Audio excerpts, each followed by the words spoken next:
Attention reveals true intentions. Many people do not love you for who you are. They love you for the access you give them. They are not committed to your growth. They are committed to your availability. And the only way to discover the difference is to withdraw what you have been freely supplying. Your focus, your energy, your constant validation. Attention is powerful. It is a form of endorsement. Whatever you consistently pay attention to, you are silently approving. When you give someone constant access to your time, you are communicating value. When you continually respond, pursue, and accommodate, you are teaching people how to treat you. And many times, without realizing it, you have trained people to depend on your pursuit rather than their commitment. Consider the story of the prodigal son in Scripture. When he had resources, he had companions. When the resources were gone, so were the companions. His circle was not built on covenant, it was built on consumption. The moment the supply stopped, the loyalty vanished. That story is not ancient history, it is a living principle. Some relationships exist only because you are supplying something: affirmation, attention, influence, money, or emotional support. Remove the supply and you will reveal the structure. This is not about becoming cold or unkind, it is about becoming wise. Wisdom demands observation, and sometimes the only way to see clearly is to step back. When you stop initiating every conversation, you discover who values communication. When you stop solving every problem, you discover who respects your boundaries. When you stop overextending yourself, you discover who was attached to your service rather than your spirit. Human behavior follows patterns. Psychologists have long observed that reinforcement strengthens attachment. If a behavior is rewarded, it continues. If attention is constant, dependency forms. But when reinforcement is removed, the dynamic changes. In other words, when you stop rewarding inconsistency with availability, inconsistency either transforms or disappears. Silence can be a revealer. Distance can be a detector. Think about a simple real-life example.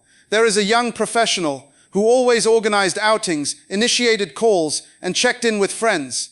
The moment he decided to pause and see who would reach out first, weeks went by in silence. At first he felt hurt, but later he realized something powerful. He had been carrying relationships that were never reciprocated. That discovery was painful, but it was liberating, because clarity gives you the freedom to invest differently.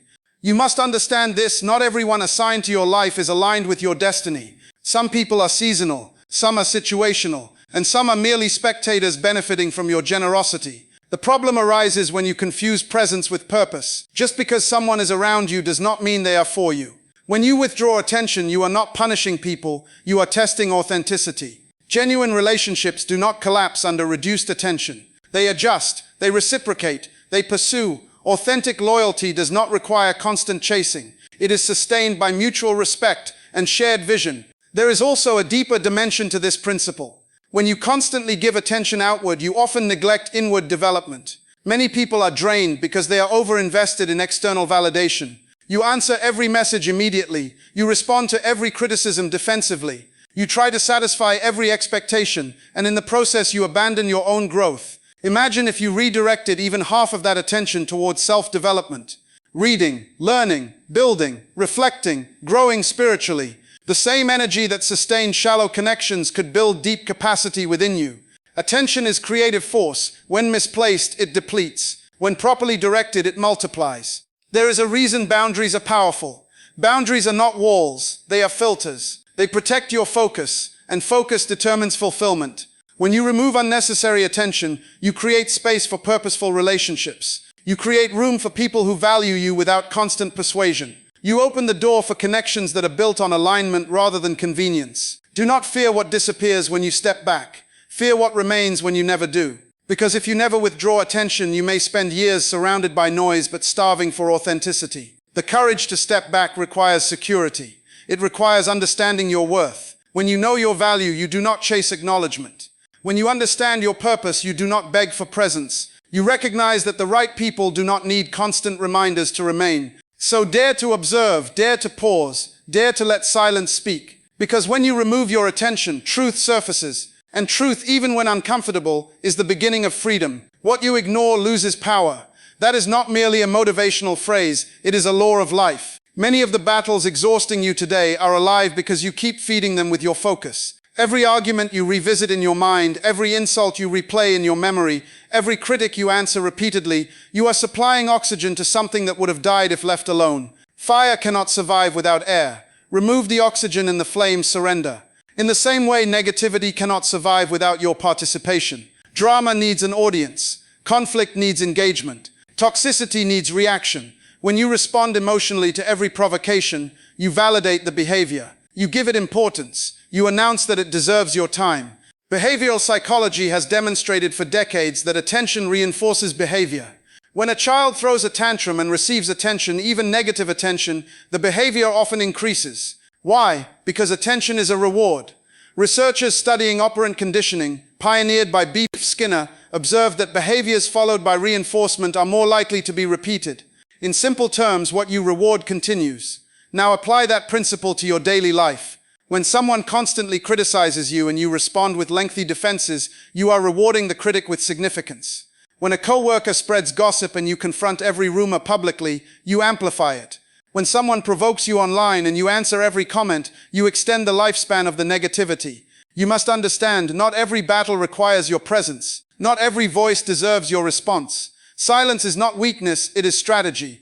Consider a workplace example. A manager is undermined by a colleague who subtly questions his decisions in meetings. Initially, he responds defensively, trying to justify every move. The tension grows. The room becomes divided.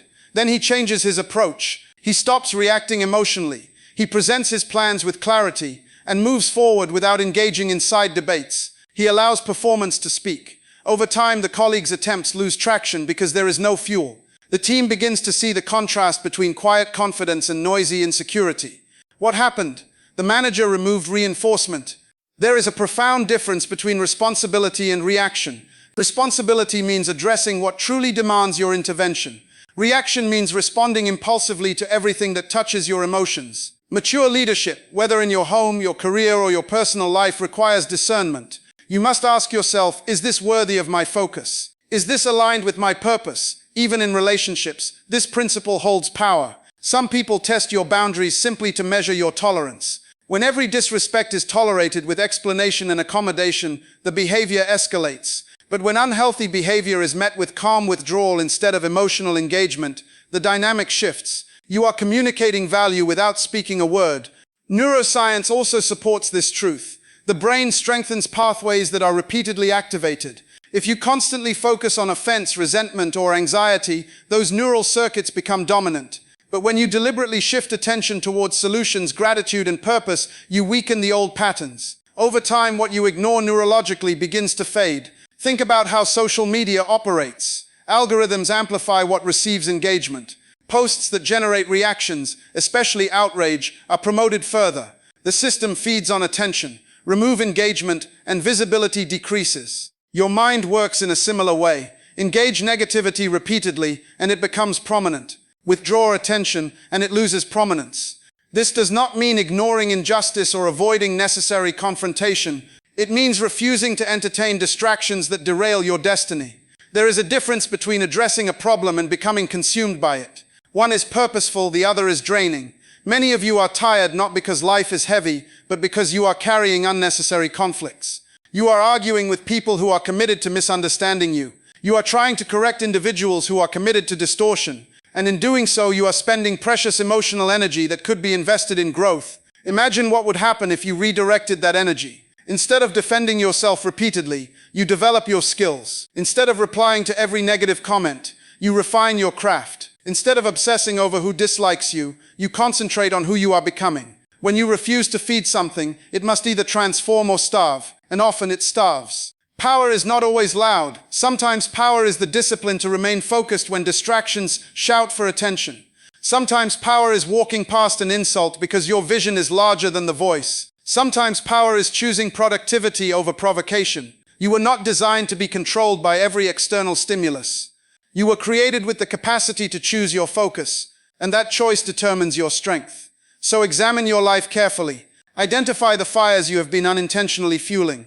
Identify the arguments that persist only because you keep revisiting them. Identify the voices that grow louder because you keep responding. Then make a decision. Withdraw the oxygen. Remove the reinforcement. Reclaim your focus. And watch how quickly what once seemed overwhelming begins to lose its power. Redirected attention creates growth. This is where the true transformation begins. It is not enough to remove your attention from what drains you. You must intentionally invest it in what develops you. Attention is creative energy. It is the soil in which your future is planted. Whatever you consistently focus on, you empower to expand. Many people misunderstand this principle. They think discipline is about force, but discipline is about direction. It is about deciding where your attention will reside. If you constantly focus on your limitations, you strengthen them. If you constantly rehearse your fears, you reinforce them. But when you choose to concentrate on your potential, your purpose, and your preparation, something extraordinary begins to happen. Growth becomes inevitable. Neuroscience calls this neuroplasticity. The brain reorganizes itself based on repeated focus and experience. When you practice a skill repeatedly, the neural pathways associated with that skill become stronger.